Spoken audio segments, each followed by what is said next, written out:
नमस्कार, मैं मानवी ठाकुर। आप देख रहे हैं न्यूज 24 फास्ट एक्सप्रेस। आइए रुख करते हैं आज की कुछ खास खबरों के साथ। निजी कार्य से एआरटीओ कार्यालय पहुंचे वरिष्ठ पत्रकार के साथ नानक चंद्र शर्मा ने किया अभद्रता। नानक चंद्र शर्मा की कार्यशैली से पत्रकारों में रोष। दिनांक 8/8/2025 लगभग 2:30 बजे पत्रकार निजी कार्य से एआरटीओ कार्यालय पहुंचे तो देखा वहां तत्कालीन एआरटीओ सुधेश तिवारी का नाम पत्रकारों के लिए सूचना बोर्ड में लिखा हुआ है। इस बात को लेकर सवाल पर एआरटीओ नानक चंद्र शर्मा भड़क उठे। ऑफिस में अभद्रता करते हुए चीखने चिल्लाने लगे, बाहर जाने की धमकी दी। इनका आचरण सरकारी नौकरी नियमावली के विरुद्ध है। आज डीएम कार्यालय ककोर औरया पर विभिन्न पत्रकार संगठन के पदाधिकारी व पत्रकार भारी संख्या में एकत्रित होकर मुख्यमंत्री राज्यपाल संबोधित ज्ञापन कलेक्ट्रेट प्रभारी उप जिलाधिकारी को सौंपा।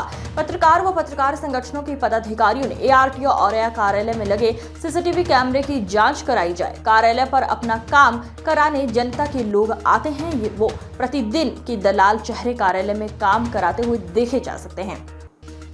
मामले की जांच कराकर कार्यवाही की मांग की।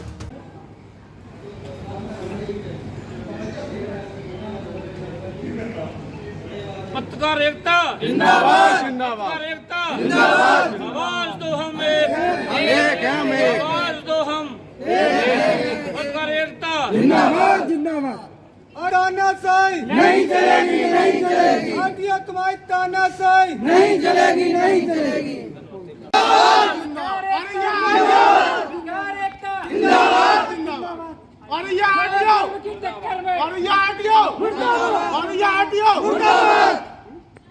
और आवाज दो आवाज दो पत्रकार एकता जिंदाबाद पत्रकार एकता जिंदाबाद पत्रकार एकता जिंदाबाद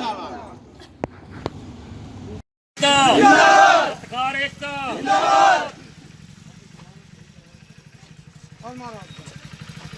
पत्रकार एकता जिंदाबाद पत्रकार एकता पत्रकार एकता पत्रकार एकता प्रशासन की तानाशाही नहीं चलेगी नहीं चलेगी प्रशासन की तानाशाही नहीं चलेगी नहीं चलेगी प्रशासन की तानाशाही नहीं चलेगी नहीं चलेगी चौथे स्तंभ को चौथे स्तंभ को चौथे स्तंभ को पत्रकार एकता पत्रकार एकता पत्रकार एकता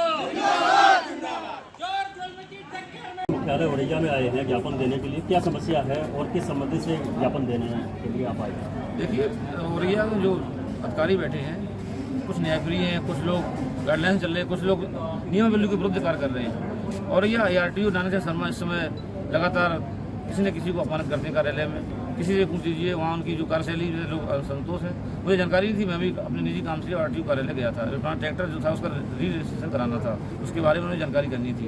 मैं वहाँ पहुँचा तो उससे बात कर रहा, तो मैंने पत्रकार की जो हम लोगों का कर्तव्य, हम लोगों के जो अपने अधिकार है उनका कानून के, हमने उनसे पूछा कि सर आपके यहाँ जो पत्रकार की गाइडलाइन लिखी है आपके कार्यालय परिसर में, उसमें अब सुधेश तिवारी तत्कालीन जो आरटीओ उनका नाम अंकित है, ये उनके अब तक जो गाइडलाइन है उसमें नाम आपका होना चाहिए, इनका नाम क्यों है, ऐसा क्या वजह है?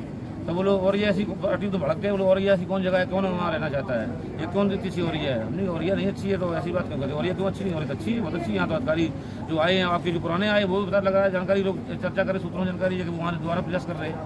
इतनी बात में भड़क गए और उल्टी सीधी बात, बहुत अभद्र भाषा, एकदम सीखने चिल्लाने लगे, बड़ा वहाँ इकट्ठे हो गए लोग, भीड़ भाड़ लग गई। तो बताइए, इस तरीके की भाषा आचरण, ये नियम कानूनी नियमावली आचरण के विरुद्ध है। आपको शालीनता से बात कर दीजिए, आप अधिकारी हैं, आपसे कोई क्वेश्चन पत्रकार कर रहा है, उसको बता दें क्या उसकी समस्या थी, हटा जाएगा या लगा जाएगा, ना बदला जाएगा, या कोई समस्या थी, उसे शालीनता बताना चाहिए, ना कि आपको उस तरीके की भाषा बोलना चाहिए। उससे थोड़ा मुझे असहज महसूस हुआ। मुझे लगा कि आज तक मैं तो कभी किसी मेरी जानकारी का मेरी जांच करा लीजिए, मैं कभी किसी ऑफिस में जाता हूँ ना, मुझे कोई मतलब है किसी, ज़्यादातर मुझे खबरें जो हैं खबरों में मतलब रखता हूँ। आज तक किसी ऑफिस में कोई बता दे, मेरी जांच करा लीजिए, मैं कभी किसी ऑफिस में जाता हूँ। सिर्फ जब खबर होगी या कोई अधिकारी बुलाएंगे, बैठ होगी या प्रेस वार्ता हो, तभी हम जाते हैं। बहुत कम जाते हैं अधिकारियों ऑफिस में। पहली बार मैं गया, मेरा निजी काम था। ये जो सरकार चल रही है योगी जी की, मुख्यमंत्री जी की, वो मेहनत कर रहे हैं और उनकी सरकार को ऐसे अधिकारी धूमिल कर रहे हैं, ये क्या है? ऐसे प्रशासन के जो अधिकारी धूमिल कर रहे हैं सरकार की, सभी ऐसे लोगों को कार्रवाई होनी चाहिए। ऐसे लोगों जो सरकारी नियमावली के विरुद्ध आचरण करते हैं, लोगों को धमकियां देते हैं, कार्यालय भजा दी। कार्यालय किसका है? जनता वोट देती है, जनता के लोकतंत्र की चुनकर सरकार बनती है, सरकार के नुमाइंदे अधिकारी आते हैं, लोग ब्यूरोक्रेसी में जनता का काम करने के लिए अधिकारी बैठा रहे जाते हैं, ना कि जनता व पत्रकारों को अपमानित करने के लिए बैठा रहे जाते हैं। भाई सरकार मुख्यमंत्री जी काम कर रहे हैं अच्छा, और आप उनके जो अधिकारी हैं वो अभद्र भाषा बोल रहे हैं, तो जिससे कि मुख्यमंत्री जी की हैट्रिक लगने को है। लोग चर्चा अच्छी है, उनकी जो कानून व्यवस्था अच्छी है, लोग उन पर चर्चा करते हैं, लेकिन ऐसे अधिकारी उनकी हैट्रिक बिगाड़ने का काम कर रहे हैं। कई बार देखा गया है कि औरैया जनपद में कई विभागों द्वारा पत्रकारों का शोषण किया गया है, उनके साथ भद्रता की गई है। आगे अगला कदम पत्रकारों का क्या होगा? यही है, हम लोग आज ज्ञापन सौंपे और मांग कर रहे हैं, अगर प्रशासन के और ऐसे अधिकारियों पर कार्रवाई नहीं की गई तो हम लोग आगे बैठकर निर्णय लेंगे और आगे और कार्य योजना बनाएंगे क्या करना हम लोगों को।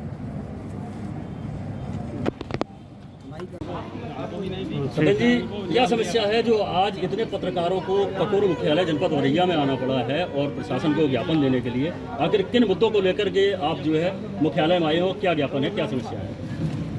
सबसे पहले हम आप सभी पत्रकार साथियों को बहुत बहुत धन्यवाद ज्ञापित करते हैं कि किसी भी पत्रकार के साथ में अगर उत्पीड़न, शोषण या अभद्रता होती है तो हम सब लोग एकजुट होकर के उनका सहयोग करें।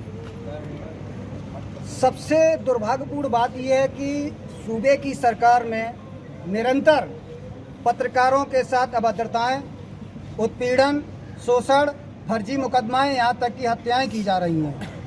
आखिर लोकतंत्र का चौथा स्तंभ पत्रकार ही जब पीड़ित रहेगा तो आम जनता की दुर्दशा कैसी होगी, आप स्वयं समझते हैं।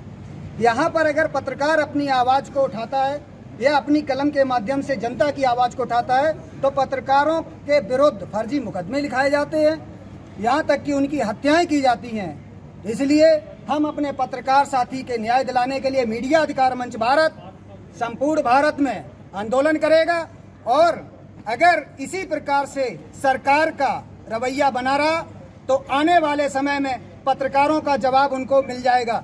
चूँकि पत्रकार हम लोग हैं, इससे पहले हम लोग लोकतंत्र का स्वतंत्र वोटर भी हैं, हम लोग वोट भी देते हैं और आप लोगों को कवरेज करके आप लोगों को हीरो भी बनाते हैं। तो इसलिए मैं सर्वोच्च न्यायालय से आग्रह करता हूं कि पत्रकारों की लेखनी को स्वतंत्र रखा जाए, इसका हनन न किया जाए, और अगर बराबर हमारे पत्रकार साथियों का उत्पीड़न हुआ तो जगह जगह आंदोलन होगा।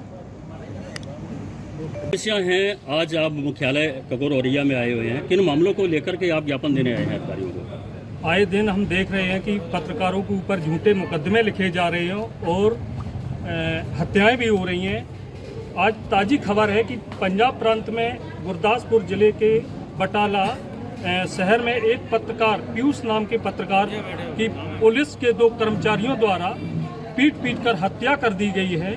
उस उपलक्ष्य में आज हम राष्ट्रपति महामहिम के नाम से जिलाधिकारी महोदय को एक ज्ञापन देने आए हैं, और मैं राष्ट्रपति जी से मांग करते हैं कि पत्रकारों की सुरक्षा हेतु एक कानून बनाया जाए और वो पूरे देश में शीघ्र से शीघ्र लागू करे, और पत्रकारों के खिलाफ जो झूठे मुकदमे या षड्यंत्र के तहत उन्हें फंसाया जा रहा है, मारपीट की जा रही है, ये सब बंद किए जाए और जो दोषी कर्मचारी हैं उनको दंडित किया जाए। पत्रकार एकता जिंदाबाद, पत्रकार एकता जिंदाबाद, पत्रकार एकता जिंदाबाद। खबरों का सिलसिला लगातार जारी है, आप बने रहिए न्यूज़ 24 फास्ट एक्सप्रेस के साथ।